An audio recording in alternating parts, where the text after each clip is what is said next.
well to the rookies when we return.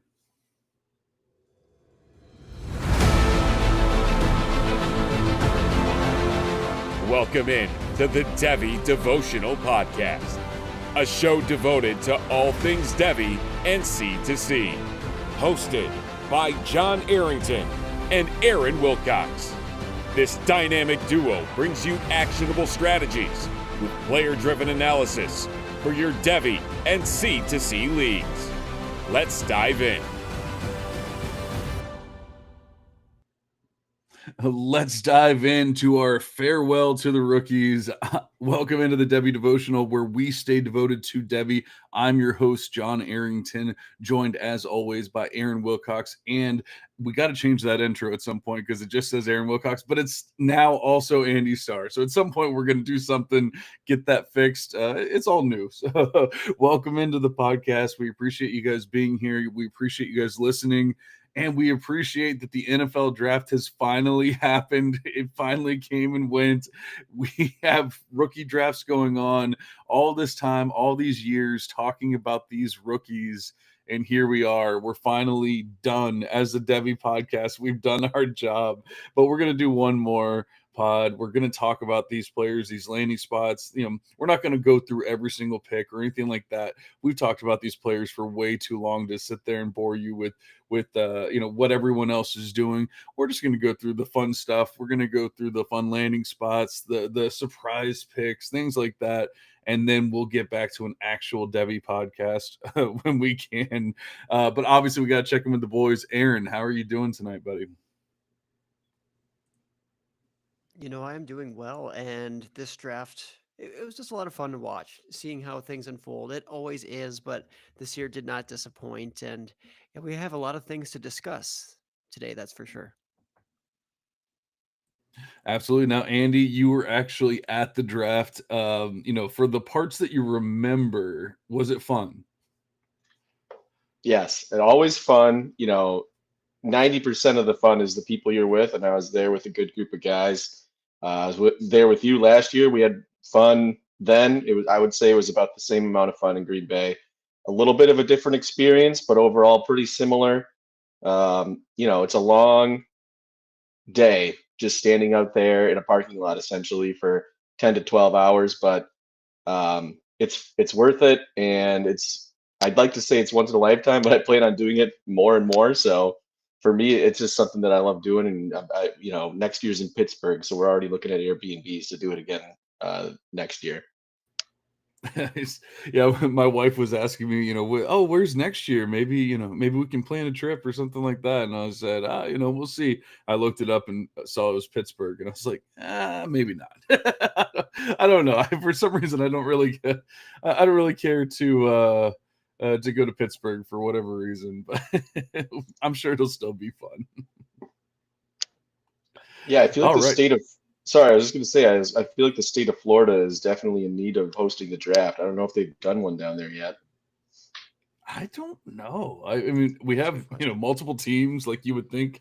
We have pretty decent stadiums and locations and all that kind of stuff. Obviously, the time of year would be amazing for a Tampa draft. You'd probably the only thing, it'd probably be a lot hotter than people would realize. Like they'd think like you were probably wearing a sweatshirt or something in Green Bay. Yeah, I mean it was probably 85 degrees that day in Tampa. So, that'd be the only thing, is everyone would actually be pretty hot. But, I think no one would truly complain. Although we've been hitting like record highs. So maybe that won't be the norm. I'm just thinking of like the past couple of weeks have been ridiculous. It was like 98 degrees the other day. It was absolutely insane. But enough about the weather. We are not here to talk about that. We are here to talk about the NFL draft, the rookies. On the last podcast, we did a little betting talk. We talked about how many wide receivers were going to go in the first round, how many running backs were going to go in the first round. Unfortunately, that running back one did not hit, but we got you the wide receivers, so at least you didn't lose your house on that one. We didn't lose the money. We were still able to pay the mortgage after all, which is great. But we did not get that running back hit. But obviously that was like one of the big questions was the running backs. we see obviously at Genty goes to the Raiders, like kind of everyone expected, although we were getting some steam for other teams and everything. The big Travis Hunter trade and all that, but I think the big thing that we were thinking is everyone was saying it was either going to be Omarion Hampton or Trevion Henderson to Denver, and that did not happen at 20. Was that like one of the bigger surprises for you guys, or did you kind of see the writing on the wall that this is a possibility, the whole time? I think for me, we all expected Omarion Hampton to go, at least I did, in the first round at some point, and he did go to a great spot with the Chargers. Depending on what happens with this J.K. Dobbins situation, I really don't think it's going to affect Hampton in the long run. I think he's going to be the unquestioned running back one there. But I was surprised by who Denver did take when the second round did roll around. And I was somewhat surprised, but at the same time, I could rationalize it as to why we didn't get that 8 running backs in the first 2 days of the draft, like we predicted. And I think the rationale for that was what we saw happening early in the fourth round when like 5 or 6 running backs went within like the first 20 picks. It was teams saying, we don't need to use our third round pick on a running back. There's 5 or 6 of them we like that we can just grab in the fourth round. And then we saw that immediately happen in the fourth. So it's something that you have to kind of take with a grain of salt when you're reviewing, try to rank or value these running backs. It's like these early day 4 guys. Yes, it's not day 2, but that line in the sand has kind of been blurred in recent years. If they're in a good situation or ambiguous backfield, some of those early day 4 guys are going to get an opportunity at some point. You think about like Bashal Tutin, who went to the Jags. He's in the backfield with ETN and Tank Bigsby, who have had some fumble problems, and whether or not they want to keep those guys going. And even Cam Scattaboo, who went to the Giants, is Tyrone Tracy really going to be their workhorse running back for the foreseeable future? It's hard to say. So that did kind of surprise me, along with Denver taking RJ Harvey as early as they did. And we're seeing what that's done to his ADP. I don't necessarily agree with it, with RJ Harvey being a first round rookie pick at this point in time, but it is what it is. He's in a good situation, an early draft pick, and if you look at his stats last couple of years, they look really good. So I understand where people are coming from, but it's just not something that I can get on board with. Yeah, that was a little bit of a surprise just to see him go that early. But RJ Harvey, obviously a very talented guy. Kind of a sleeper I liked this last off season. I'm glad his value has risen, but I'm on board with you there. Anywhere in the first, not interested in rookie drafts. Investing in RJ Harvey, get to the middle second, then it starts to drop off, and he's got a lot of opportunity, athleticism ahead of him, good system to potentially be in for RJ Harvey. So I don't mind that, but I would say that one of the bigger surprises for me, at least if we're talking like early round picks, was the landing spot for Emeka Egbuka. So we talked about how we were all pretty confident he would go in the first round, but going and ending up there for Tampa, that was kind of interesting. I'm just looking at their depth chart, knowing that Mike Evans is there, Chris Godwin, Jalen McMillan, some other depth pieces. But at the same time, it makes sense. Draft good players, keep that wide receiver room really explosive, fun, and deep, especially with Godwin coming off of injury and Mike Evans continuing to get older. That age cliff comes for everybody at some point. So sooner or later, we should, take advantage of Emeka Buka's talent, and they're sitting pretty for the immediate future there in Tampa Bay. So I was a little bit surprised, but I don't mind that whatsoever for the team and for our fantasy teams as well in the future. We can't always draft for year one. Like we see other guys go in the draft. Luther Burden, yeah, right away. It's a lot of competition there for the Bears. But if we're looking for the future, we want some good landing spots. I think that the Bears is a good system, one of the best head coaching scheme guys that you could imagine for Luther Burden, even if it's a little bit muddy there for him to get like significant numbers year one. So, but yeah, Emeka was a big surprise. Were there any other big surprises for you guys in the draft? I mean, I loved the Emeka pick. Obviously, I am a Bucks fan. I live here in Tampa, and so it's just it feels like it's the right call. So many times teams don't do it where they don't backfill and all that kind of stuff. Of course, for fantasy purposes, we always want it to be the perfect fit and all that kind of stuff. But when you're talking about what a 34-year-old wide receiver or however old Evans is at this point, getting there, and obviously he's dealt with some injuries. He's missed some time. Last year they basically had to force feed him to get him to the 1,000-yard mark. And so you sit there and you look at that kind of stuff, and you have to assume we're on the downside. We're not there. We're not definitely on like the uphill climb of Mike Evans here.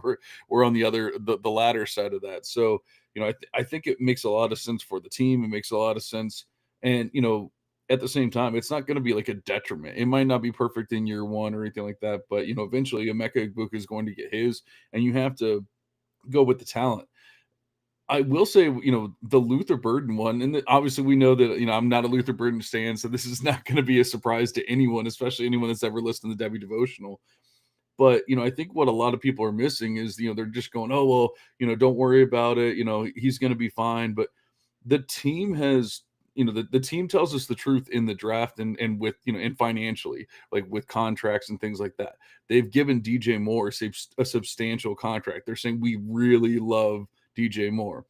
Then they went and drafted Rome Odunze in the top 10 of the NFL draft. Then they drafted Colston Loveland in the top 10 of the NFL draft.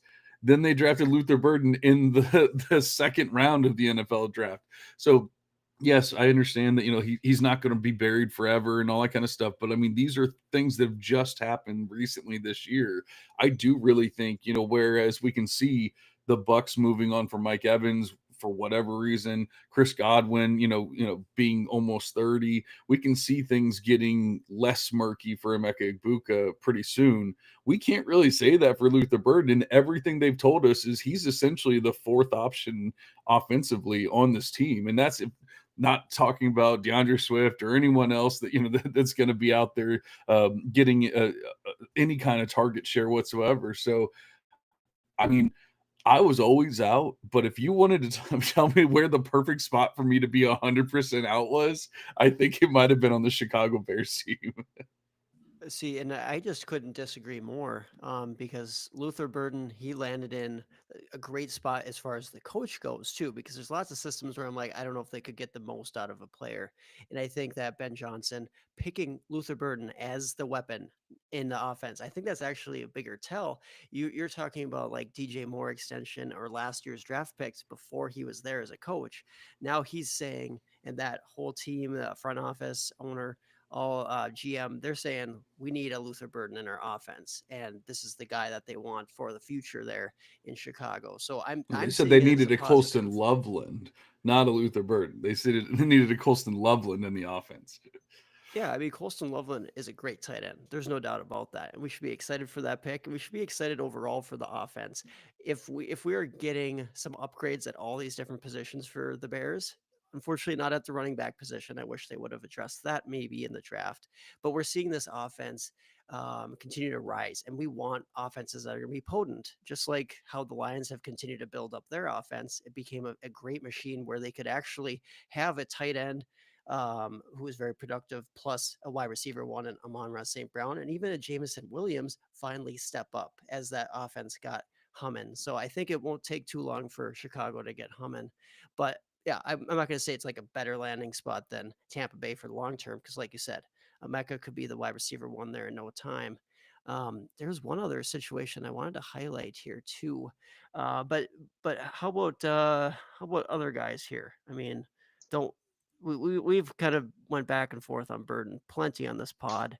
I'm curious if there's anything else that we should really cover right away.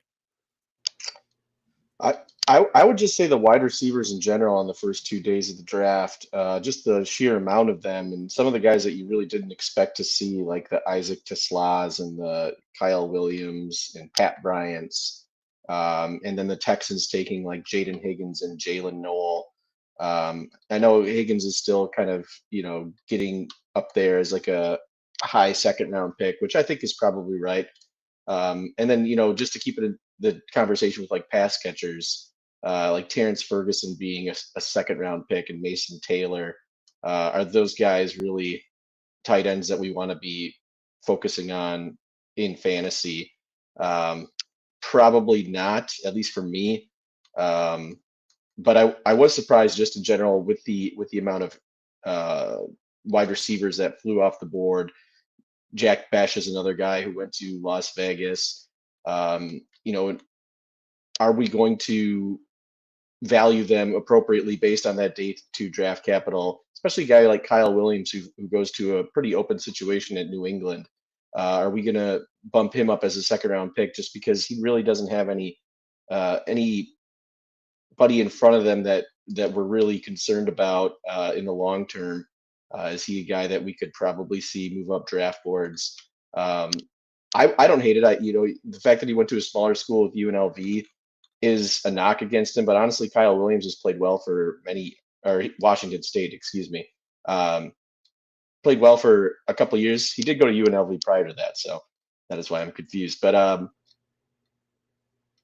yeah, just where do we put all these wide receivers? Because a lot of them did go, and some of them in great spots, others in not so great spots. I don't know what you guys think.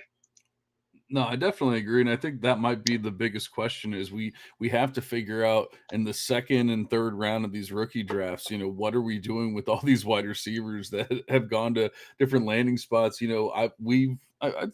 I'd say I started the process, but we've always been big Alec Iomanner stands.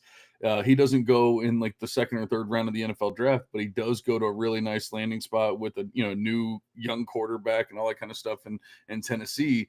Wide open landing spot, where you could easily see him being the wide receiver one before it's all said and done. We got Jeff DiMatteo. He says, "Sup guys," and he says he loves Besh in Vegas. I feel like I feel like I like it too. I mean, it's a wide open, landing spot beyond obviously, now I can't even think of his name, but I love that fit for Besh. And obviously, you want as many pieces going over there if they want to actually turn that team around.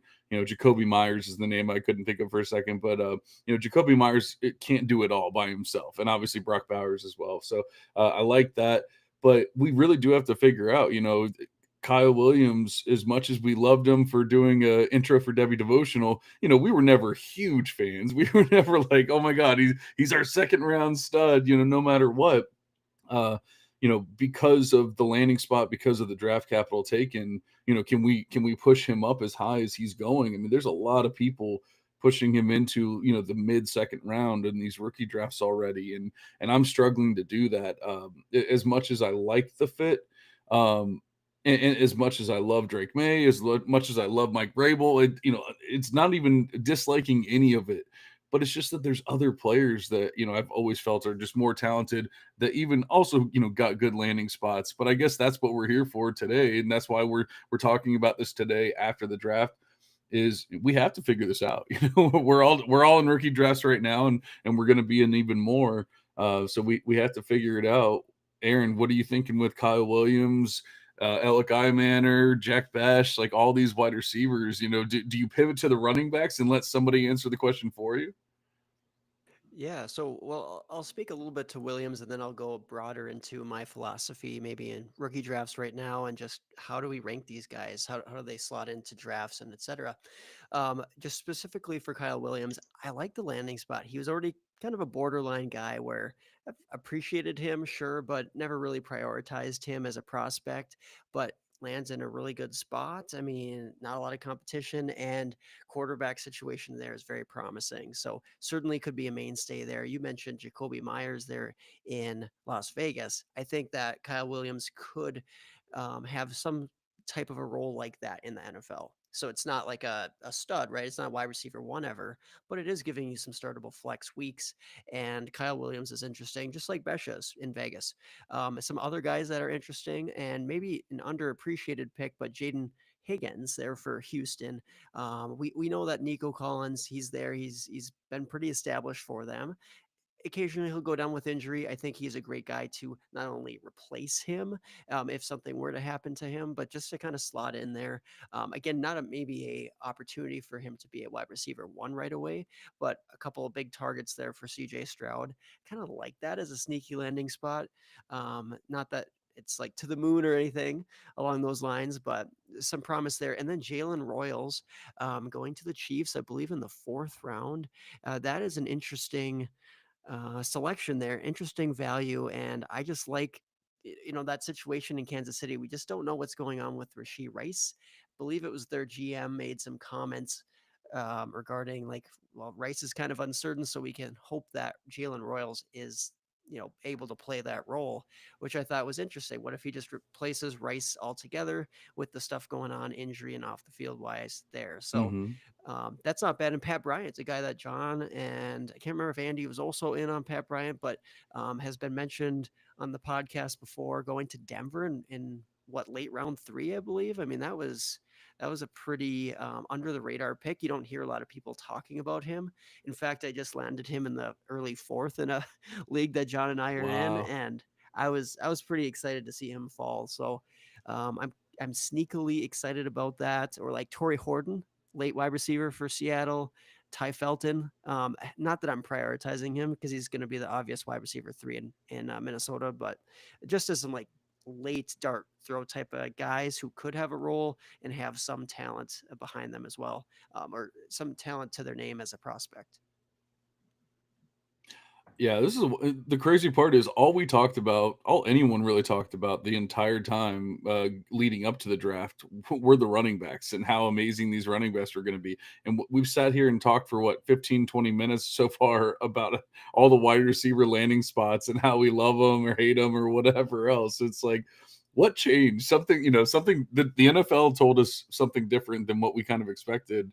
And, and now we're having to sit here and, like you said, I I love Pat Bryant. I don't necessarily love the Denver landing spot. I can't say it, but you have to love the draft capital. I'm a big fan, but for whatever reason, I let him fall to the 4th. In this draft that you're taking him. Obviously, I can't take every player, but like I want to say, did I just take Trevor Etienne in that draft? Is that I think I took him in like the late 3rd or something like that. And that's where you have to start trying to differentiate between these players. And I'm sitting there going, man, if ETN can get that lead role in Carolina, that's a landing spot, and that's a player that I love. I mean, ETN was going into the season, right or wrong. Trevor Etienne was like a top 5 running back for Beth going into this past college season. And then whether it was injuries, whether it was just terrible uh, Georgia play, and them not putting it all together, and then Georgia just being Georgia and not utilizing running backs correctly. Next thing you know, he kind of just fell. But the truth of the matter is, Trevor Etienne is a very good running back. And so like, it would not like blow my mind that all of a sudden he's the starter eventually, maybe not day one or anything like that, but he takes that role at some point, and then he's a very valuable player. Uh, that's where like I'm truly struggling. I'm asking you guys to answer this question for me. Should I be taking Trevor Etienne over Pat Bryant? Because I mean I like both players. I want to love both players. I want to have both players on my team, but that's not always realistic. I would not personally, after the season that ETN had last year, like you said, be it injury or whatnot. He just wasn't hitting the same metrics that he was while he was at Florida, and he fell down my board significantly. So he's one of those guys I'm probably not going to be drafting. Pat Bryant, I'm with Aaron. I kind of do like the Denver landing spot. I mean, I know he's maybe more of a deeper threat guy, and that's not necessarily Bo Nix's repertoire, but he's essentially going to have Cortland Sutton as his target competition moving forward. So whether or not he stays or if he goes somewhere else, moves on in a year or two, it could end up being Pat Bryant. As you know, I don't think anyone's sitting here saying he's the next Justin Jefferson or anything, but a guy who could live in your wide receiver 2 or 3 spot for 3 or 4, maybe 5 or more years if things fall in the right spot. So I'm probably on Aaron's side here. I don't know if he would have taken ETN before him in the third, but I think I'd probably go for Bryant. Yeah, and that's Taylor's fair. I think that both of them were very viable players in that range. Like I also had ETN in my queue there, and a guy who got taken right before was Dylan Sampson, another solid option because Dylan Sampson he went as the second running back in the draft to the Cleveland Browns. Right, they prioritized um, Quinshawn Judkins. And, yeah. with Quinshawn going there in the second round pick to the Browns, we think, okay, he's going to be the feature guy. But there is a world out there. We know how explosive Dylan Sampson can be, how effective he can be at the goal line. Do they say, you know what, maybe let's do more of a split here? And then not only do you have a handcuff in Dylan Sampson, but then you also have a pretty talented player. Just in general, it's not just a handcuff like he's just a guy. Like there's something there with Dylan Sampson, but again, they don't view him as maybe the lead guy or the priority. But he was going in that range. Harold Fannin, tight end out of Bowling Green, who ended up in Cleveland, was around that range. I already have a bunch of shares of him, and he went just before me, so I wasn't going to select him because I think it's important in these drafts to diversify. So John asks, did I make the right pick? Should I have gone running back? Should I have gone the wide receiver there? It really depends a little bit on yes, your build, but also if you have a ton of shares already of Pat Bryant, like it makes sense to maybe take a swing on Trevor Etienne because there's upside there in Carolina. Long term, there's not really a back, and he has talent there. Like John said, he was a very highly rated back for us on the Devy Devotional, and then others going into last season. And injuries really took away. So there's some things to be excited about there, or even like DJ Giddens going around that range to Indianapolis. How long do the Colts put up with JT's, occasionally injured with the ankle sprain, hamstring, whatever the case is? DJ Giddens could get some run there. Nice handcuff pick if you can get him late in your drafts, maybe the fourth round. DJ Giddens was a pretty productive college back. Is he a star? No, but he can be very serviceable for an NFL team. He can handle a three down workload. Kind of like that in that range too. Of course, those were all guys who went just before Pat Bryant for me, but I'm glad, the guy ended up falling to me at least there. No, I struggle with Pat Bryant more so. I think it's more of a Sean Payton fear for me than anything else.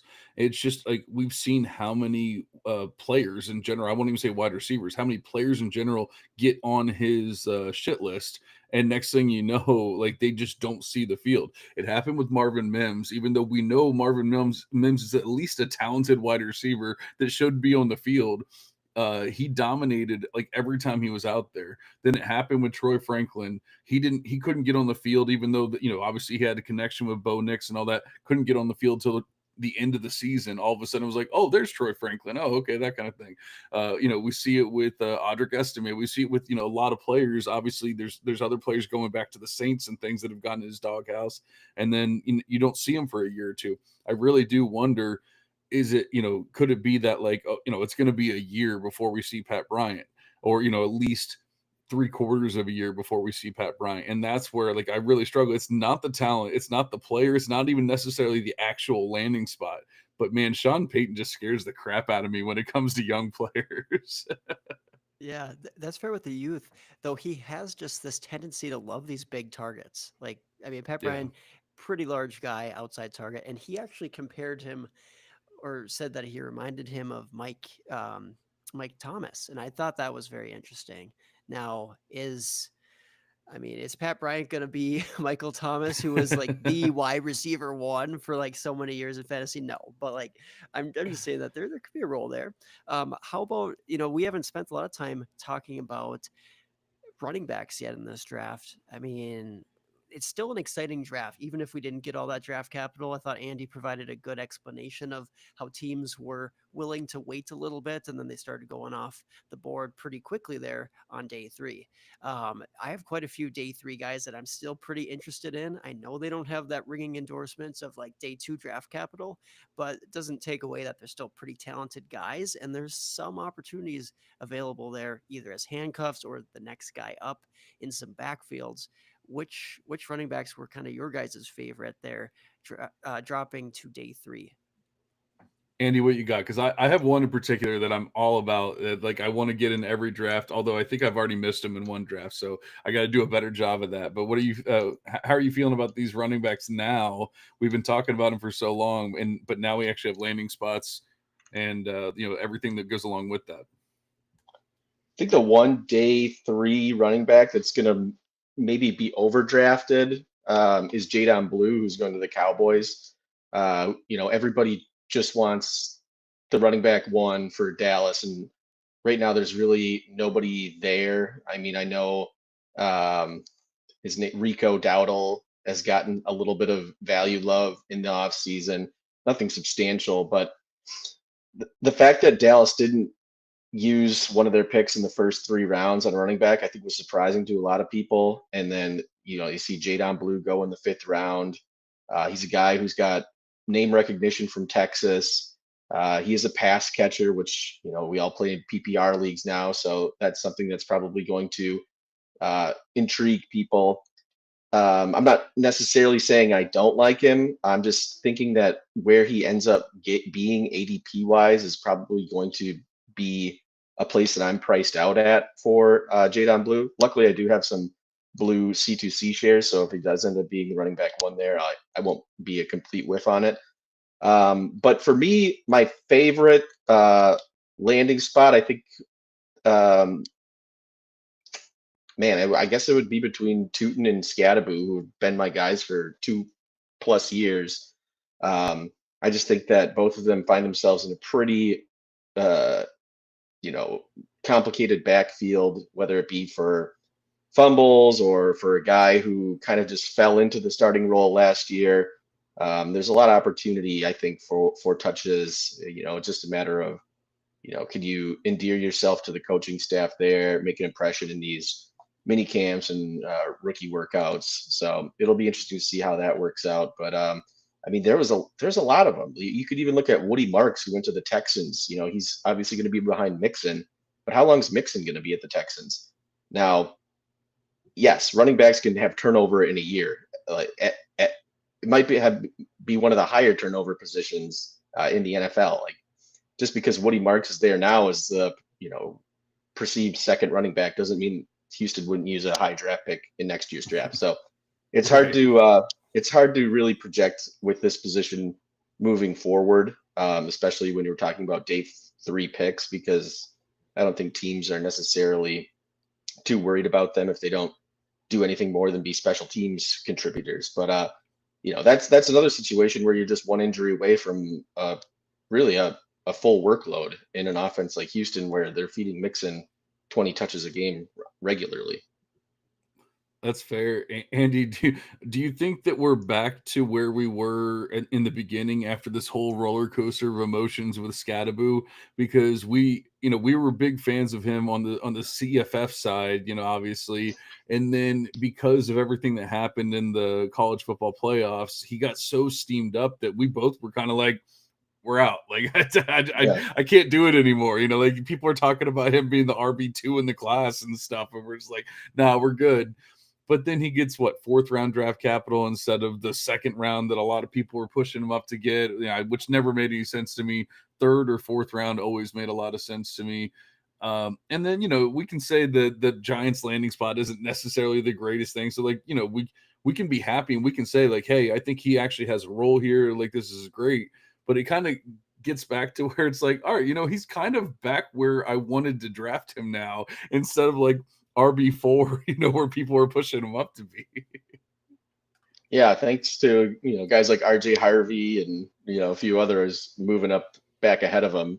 If Scadaboo's there in the early to mid 3rd round, depending on who else is there, he's certainly a guy I can consider. Now, thankfully, like I said, I've been a Scadaboo guy for 2+ years now.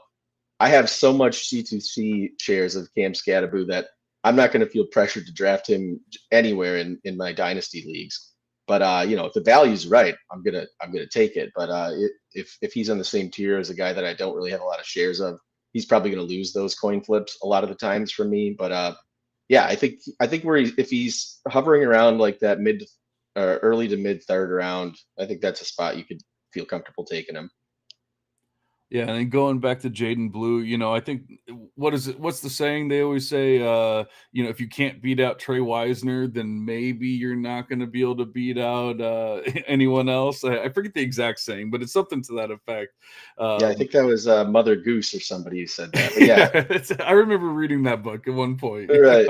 Yeah, no, you're right. And I think with Blue, it's just been a story of his whole career. Like he's not the RB1 ever. He's never going to be. Whether it's Jonathan Brooks, whether it's even obviously Bijan Robinson, he wasn't going to ever make a dent into that workload. But he is what he is. He's a satellite back. He's going to come in on passing situations, maybe take some draw plays. He just feels like a guy. Best case scenario gets you like 1,000 all-purpose yards, and it's like 500 rushing, 500 receiving. And if you're lucky, he gets some touchdown luck going his way. What about one of our running backs that has been a name that we have spoken about quite a bit over the years that goes to a nice ripe landing spot in Los Angeles in Jarquez Hunter? How do you guys feel about that one? It feels like a player who was kind of forgotten for a very for the past like year or so by most. We will not let people forget Jarquez Hunter, but now he seems to be back on radars. I've heard multiple podcasts talking about him. I've heard people talking about how, hey man, this is a wide open spot. Obviously it's just basically Kyron Williams, and obviously he's touched the ball a lot. He's also coming up for a contract renewal, next year. So in the last year of his contract, all of a sudden you bring in Hunter, who just who has a lot of things that you're looking for a running back, and I think a lot of things that can make sense for Sean McVay offense. Aaron, how do you like that fit there? And is not to say that Hunter was ever truly off your radar, but is he back, baby? Jarquez Hunter is very much back. He is in a great situation in Los Angeles. Certainly a crackable backfield there, we'll say. He could get involved early and often, and he's just a great handcuff option. We know that Rams offense could be very potent, and I expect Hunter to have at least an opportunity to take on a nice workload at some point there. So I just don't really I don't really believe in the guys there from a long-term standpoint. And I know Andy said earlier, don't trust that these running back situations won't change every year, right? They could bring in a free agent, they could bring in a rookie next year. But for the time being, Jarquez is in a good spot and he offers something that backfield kind of needs. A guy who could actually be a little bit more of a workhorse type. I know Kyron has done a phenomenal job as an undersized back in this league, but those injuries may be adding up a little bit there, or at least it might just be harder and harder for him to stay healthy with that type of a workload at his size. So Jarquez is in a good spot. I think that there's even some other deep guys that could be mentioned. I mean, not that we've ever been truthers for Jordan James, but out of Oregon going to San Fran, you never know what they're going to do there. I mean, Shanahan loves um, sometimes these niche.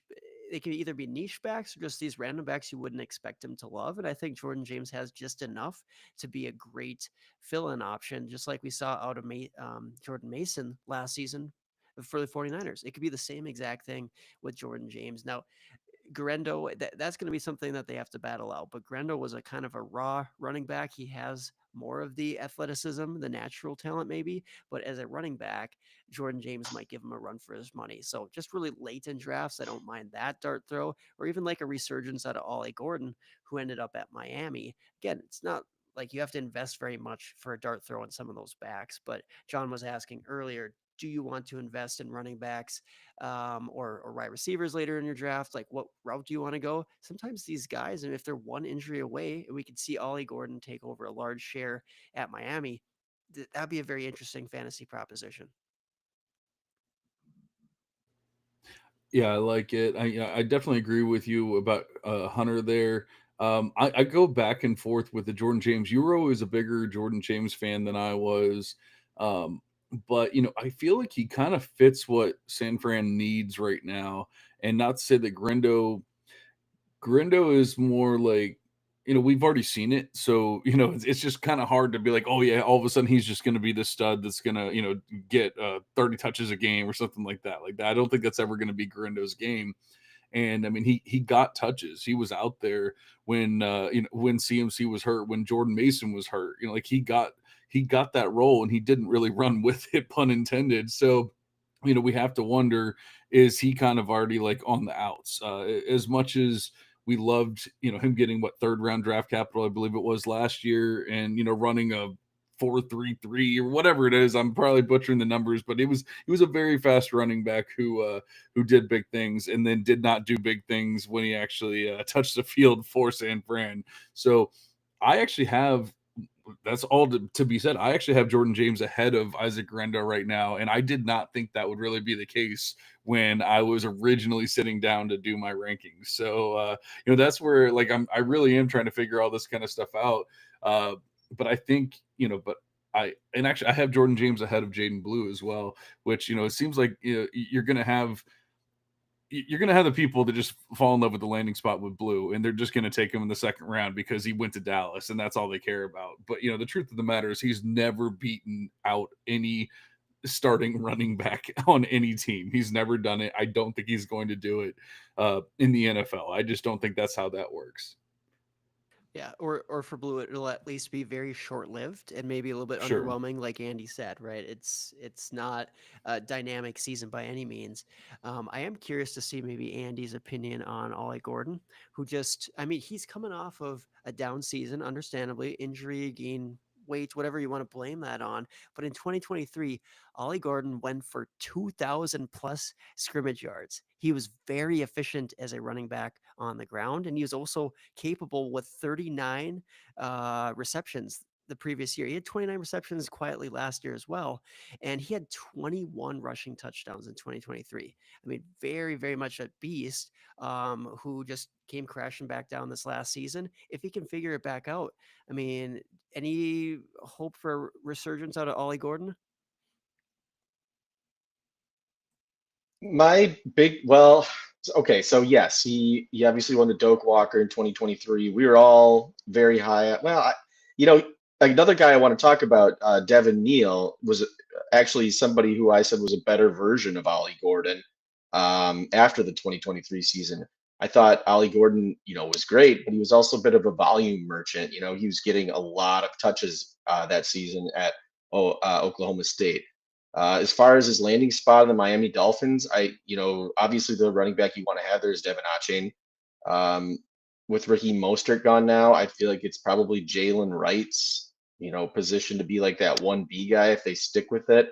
I do like Jalen Wright still, but in reality, it probably feels like it's going to be more of the Devin Achane show than we've even been used to in the first two seasons of his career.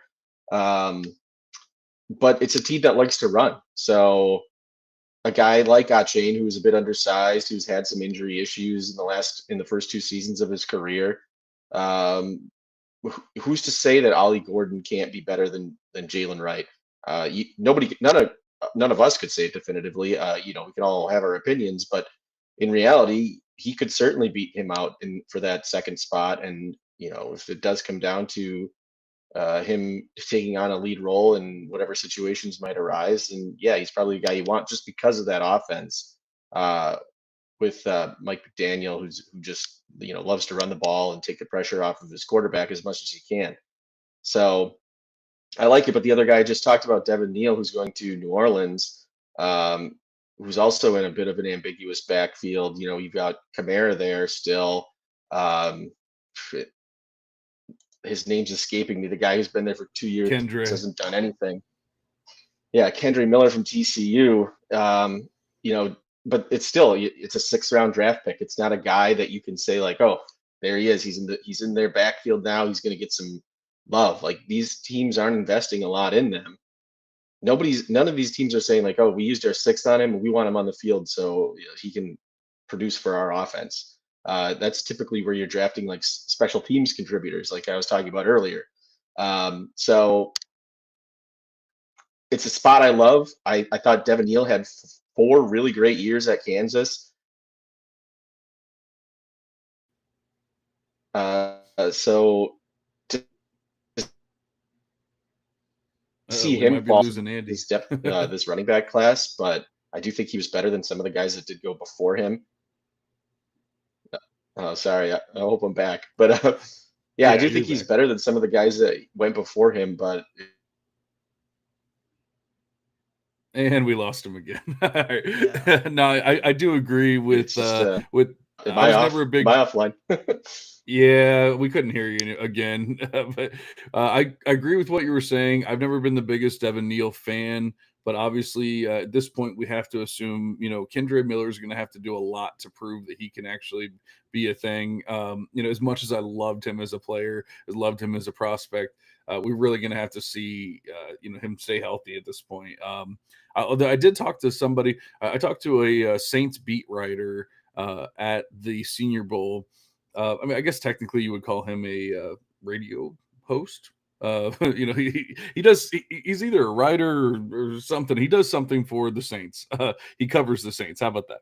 And and he was saying that really like yes, obviously like the team is frustrated with Kendre Miller, but if it wasn't for that concussion, he really was going to get a chance to be like like to see some more run towards the end of that season, and then he got that like fluke concussion and blah blah blah. Now obviously that still lends itself to, hey, you got hurt again, you got to stay healthy, but it seemed like there were the new coach and everyone was like, hey, it's a fresh start, it's a clean slate. Yes, the old guy hated you, but the the new guy doesn't, all that. So we'll have to wait and see. But like you said, 6th round pick Devin Neal doesn't really scare me there.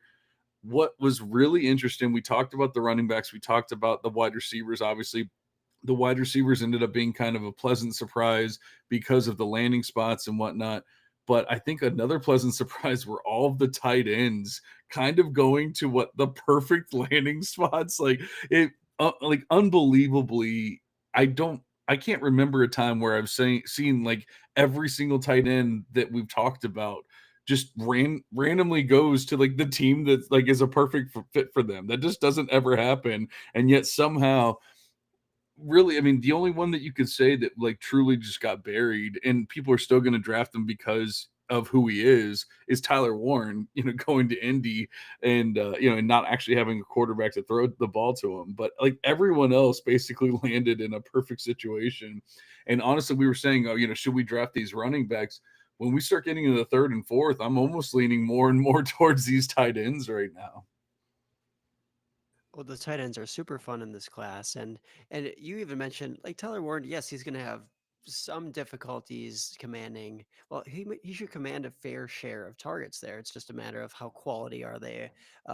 What's the touchdown ceiling going to look like? And we know that can change if they do somehow land some competent quarterback play. But the top two guys, Colston Loveland going to the Bears, Tyler Warren to the Colts. That's exciting. But you're mentioning some other guys: Elijah Arroyo, Terrence Ferguson, Mason Taylor.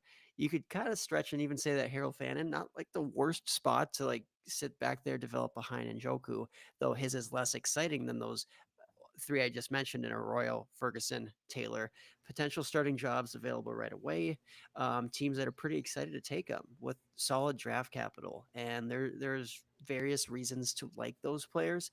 But if you are kind of tight end needy this year and you don't want to have to pay up, you don't, because to get a Colston Loveland or Tyler Warren, it's the end of the first round in Superflex rookie drafts or the very beginning of the second round. That's where you have to invest. If you don't want to invest those prices, wait till maybe the third round. You can snag a dart throw or two on some of these later tight ends, which actually have some upside this year. Yeah, I haven't always been the biggest Mason Taylor fan, but seeing him go to the Jets just wide open. I mean, you're competing with Alan Lazard and I mean, honestly don't even know who else beyond obviously G Will, but G Will's going to get his, and then we're going to have targets available there. Once again, Mason Taylor hasn't always been my favorite player, but he's just in a great landing spot, and that's where a lot of these guys ended up. Andy, how are you feeling about these tight ends, and are you willing to push them up over some of the running backs that we already mentioned, like your Devin Neals and things that are at one point people were talking about Neal being a top 5 running back in the class. Yeah, I mean, I think you have to push like second and third round tight ends over a 6th round running back, no matter how you feel about a running back. But just to dive a little bit deeper, you look at what the Titans did in the 4th round after they've got their quarterback now. They took 3 pass catchers in the 4th round, and one of them was a tight end as well from Texas, Gunnar Helm. He's a guy that I think, that target share is wide open between Ao Manor, Kamir Dike, who I don't think anyone's too high on. He's a 5th or 6th year guy that transferred from Wisconsin, had basically one good year at Florida. Um, so you talk about Gunnar Helm, who had a couple really good games there at Texas last year. He's a guy that, it doesn't seem like he's going to cost anything more than a late 4th, maybe even a waiver wire pickup at the end of a 4-round rookie draft. These are guys that don't really have competition for targets right now, or there is competition and they're in it. So uh, that's what you want essentially from a tight end, is just something that's who's a guy that can get me 70 targets as a rookie. Can it be Gunnar Helm? I think it probably, it could potentially be him, as a 4th round draft pick, which isn't terrible. He led Texas in targets, or at least in receptions. I don't know if it was actually targets, but he did lead Texas in receptions, which is always my funny go-to when people talk about how great Matthew Golden is. Like, yay, this 5th or 4th round tight end is actually better than you. I'm surprised that none of us have mentioned any of the quarterbacks tonight.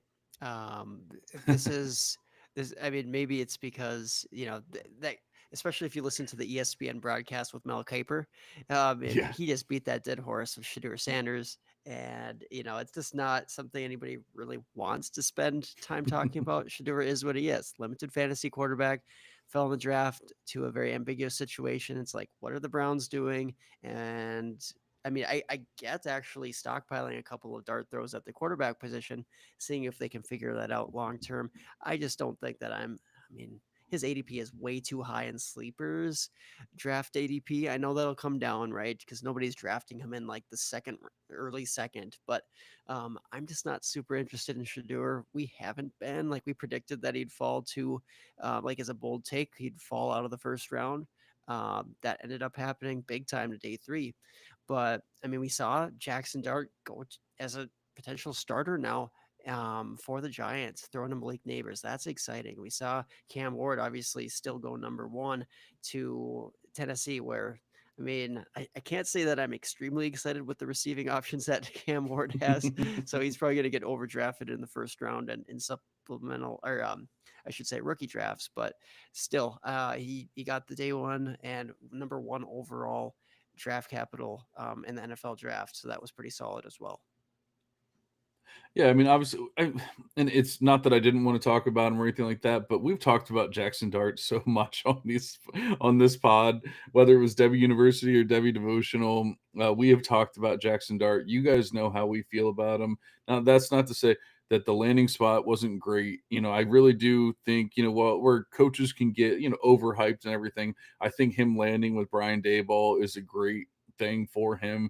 People are talking about how he's raw, how he needs, he's going to have to learn how to play in the NFL and all those kind of things. I think he has everything that you need. He has the intangibles that everyone wants: arm strength, athleticism, size, all that kind of good stuff. Now get him a coach that can actually coach him up, get him exactly where he needs to be. Obviously, a borderline Hall of Fame quarterback ahead of him as well, but the one that's also kind of falling out of love, or we're falling out of love with in Russell Wilson. But obviously he can help him, grow into being an NFL quarterback and being even more than what a 5'11" Russ could ever be. So I love the landing spot. I love that they traded up to get him, even if it was in like the later 1st and everything. Like you said with Cam, Ward, I never been the biggest fan, but I do see the upside with Cam. I just also see the downside, and unfortunately, we kind of already saw somewhat similar, a similar player in Will Levis go there before, but I would say that Cam is a better player. I was 100% out. We were all 100% out on Will Levis on this podcast. I don't think any of us are 100% out on Cam Ward, at least at this point. So we're at least willing to say there's a chance with Cam, but I'm very excited about Jackson Dart. As I'm sure you guys, as listeners, already know. Andy, how are you feeling about those two? Yeah, I mean, I think Dart is still being severely underdrafted after getting first round draft capital, just based on sleeper ADP, which I think shows him as like the 201 right now in super flex drafts. He's got to be like a half a round higher than that, or close to. It's where you should be targeting him, is like around the 107, 108, in my opinion. That's where I would take him, because he is in a great situation. I do think he eventually beats out Russell Wilson or Jameis Winston, whoever ends up. It's probably not going to be Winston, but I do think he eventually beats out whoever's the starter there and takes over this season. I think this is what Dayball's been waiting for. He's been dealing with Daniel Jones and Tommy DeVito for the entire time he's been there. So yeah, we don't need to harp on Dart because we've done it for months and months. Cam Ward, same as what you guys are saying. He was never elite in my opinion, but you can't doubt that he was the 101. He's going to be the starter on that team. He needs some help. That team needs some help. So it might take a few years for it to really come to fruition, but yeah, there's definitely hope there. One situation I wanted to talk about, you kind of already brushed on it when we were talking about the Indianapolis pass catcher situation with Tyler Warren. Like Anthony Richardson, maybe a winner in this draft, but also does Riley Leonard, with Daniel Jones, which is, we're talking about maybe the worst quarterback room in this class, in this entire NFL. Does Riley Leonard have any interest for you on the Indianapolis Colts as like a 6th-round draft pick? Is he somebody? No. Is he someone? Just think back to the Duke days. I was part of the Riley Leonard hive. Are you gonna draft Riley Leonard in the late third? No, I will not. I can't. I mean, I had hopes for Kyle McCord, but and not to say that he can't be a quality backup, but I mean, obviously going to Philly, that's all he's going to be, is a quality backup. So if there was a better landing spot for McCord, maybe we could have said he could be a guy, but I can't do it with Leonard.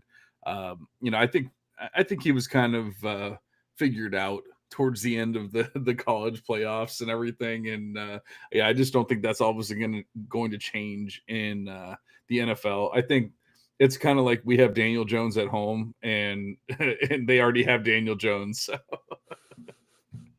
Yeah, I can't invest. I do have right now 10 quarterbacks ranked of potentially draftable in rookie drafts. I don't think he's quite made the list. I'm sorry to say. Oh, Um, no. All right, but forget I brought it up. but actually, I could see an argument for him like ahead of like a Kyle McCord, right, or Quinn Ewers.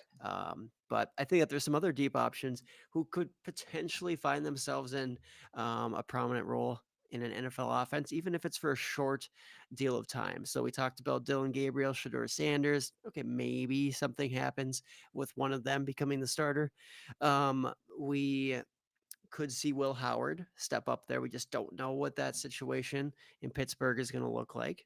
And Tyler Shough, we could maybe see him play, but we're going to see him play really badly if that's the case, right? So, if you draft him, sell him for when he gets maybe that job.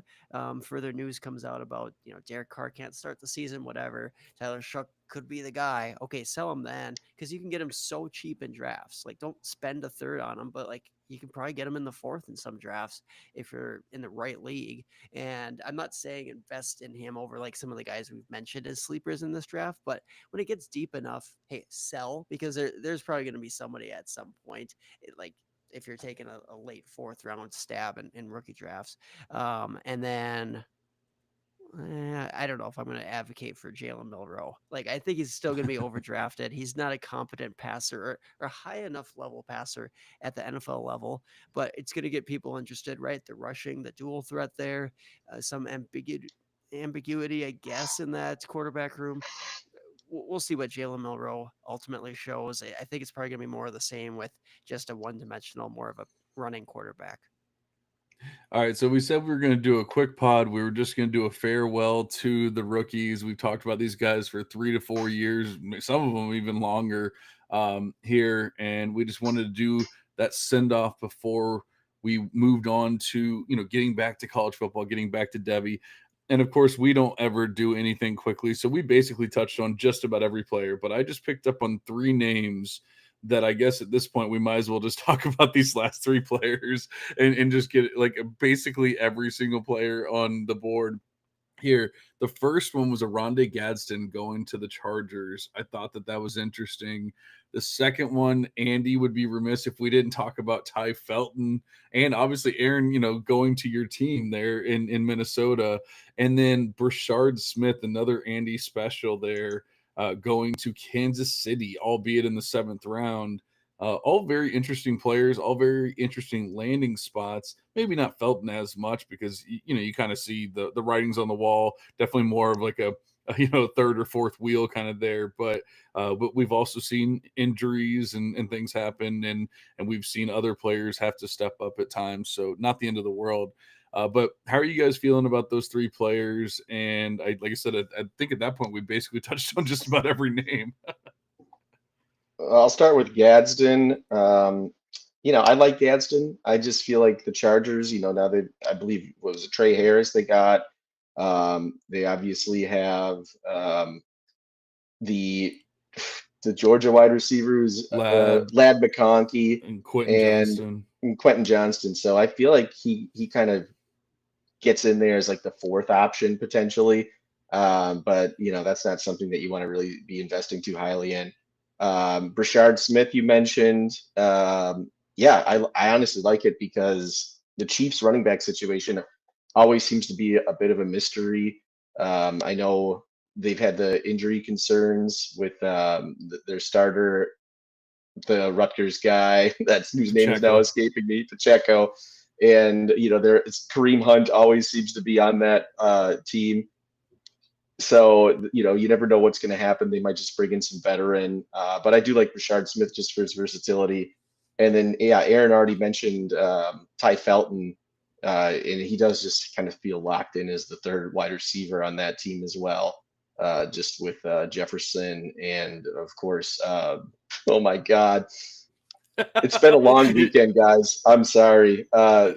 The USC, he won the Bolitnikov. My Jordan goodness. Addison, Yeah, sir. Jordan Addison. We're dude, gonna get you my some ginkgo my biloba. neurons are still connecting, dude. You might still hear my voice. One night I was screaming to try and find my brother who had way too many IPAs, but uh, we found him. We brought him home. Don't worry about that. But That's all that yeah, matters. so I mean, the situation there is a little bit, you did get the third round, albeit I think you're like the last pick in the third round. But it's just, he's a guy that you're certainly welcome to take a shot on in like the third or fourth round, and I don't think anyone would be too upset with you. I tend to agree. Aaron, you have anything to add to that before we get out of here?